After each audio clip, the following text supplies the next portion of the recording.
Section 3.9 is about differentials, and we've done a little bit with differentials up till now, but we're going to focus on them this section. We're going to use differentials to find tangent line approximations. Another name for it is linear approximations. So if we have a function f, we can find the derivative at c, so it's a differentiable function at c. The equation for the tangent line, which you all know, you take the derivative and you put in that c, and that's your slope.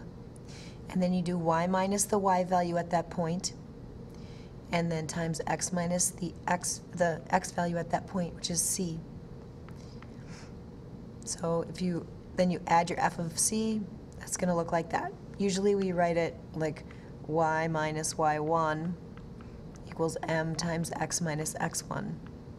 So then when you add your y, usually that's how we write it. So this is like the y1, and this is the m, and this is like the x1. But the m comes from the derivative, so they left it in that format.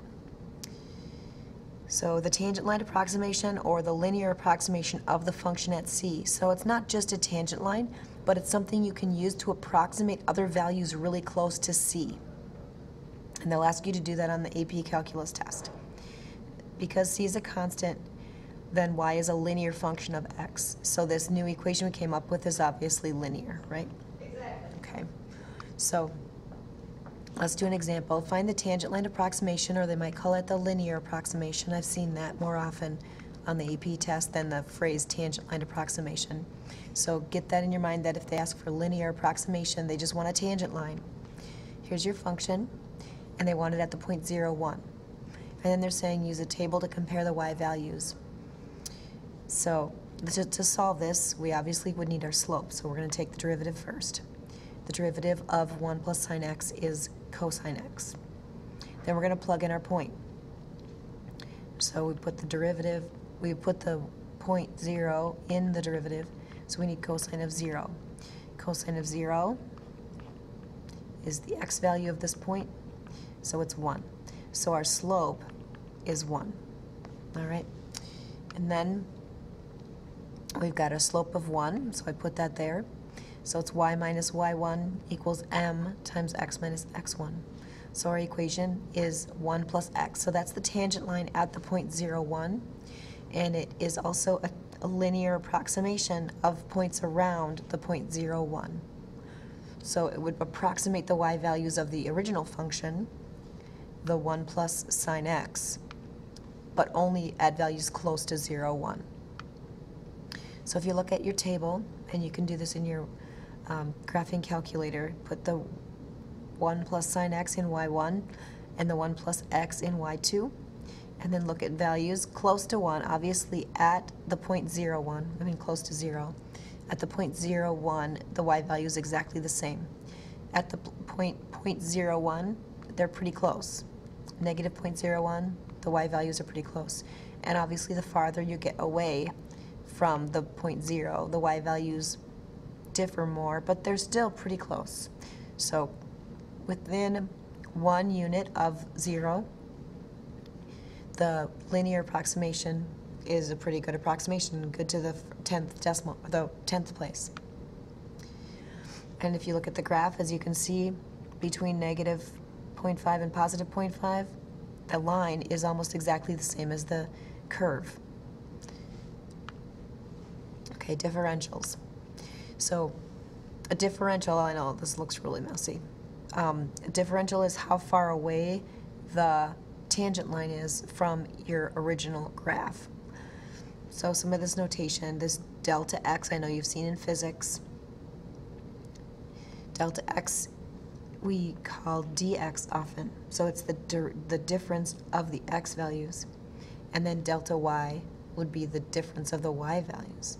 Now dx, delta x, that's like a derivative thing, right?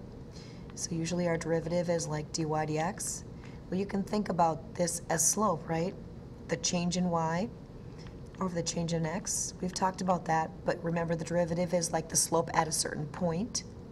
And we're talking about points really close to each other, so the difference in the y and the difference in the x is an approximation of our slope.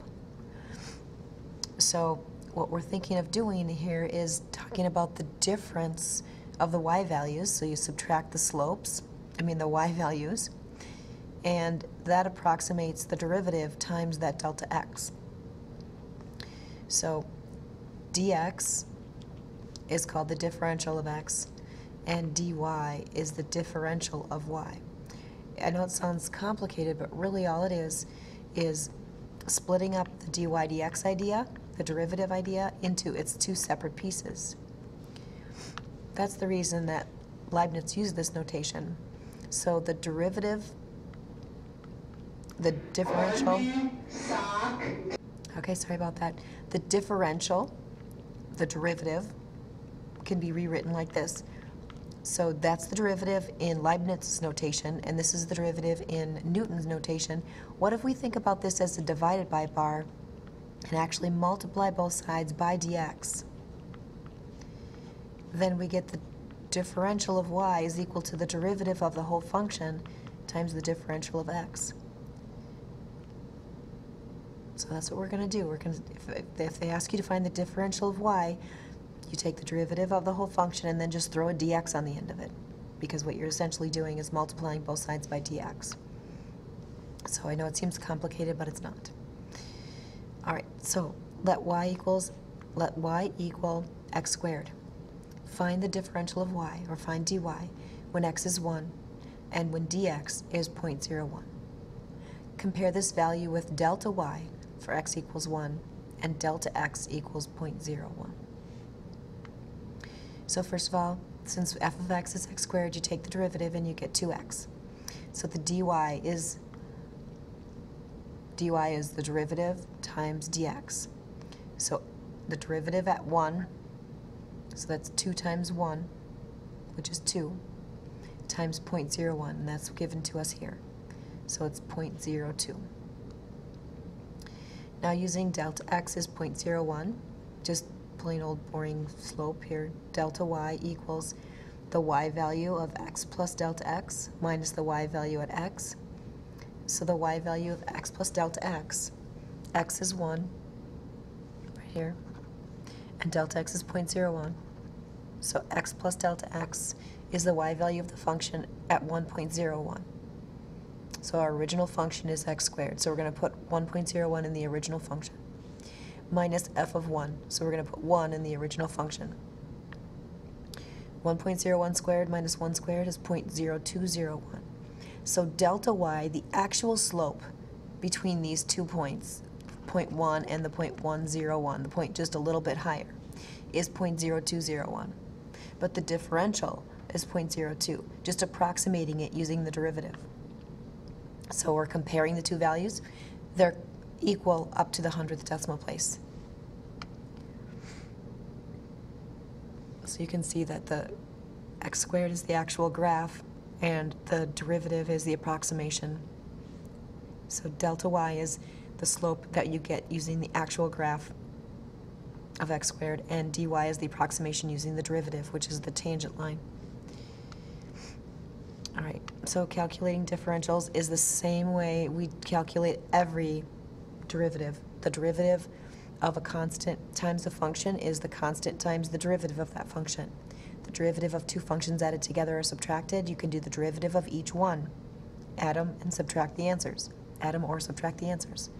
The derivative of a product of differentials is the derivative of one times the original of the other part plus the original of the other part times the derivative of the first one.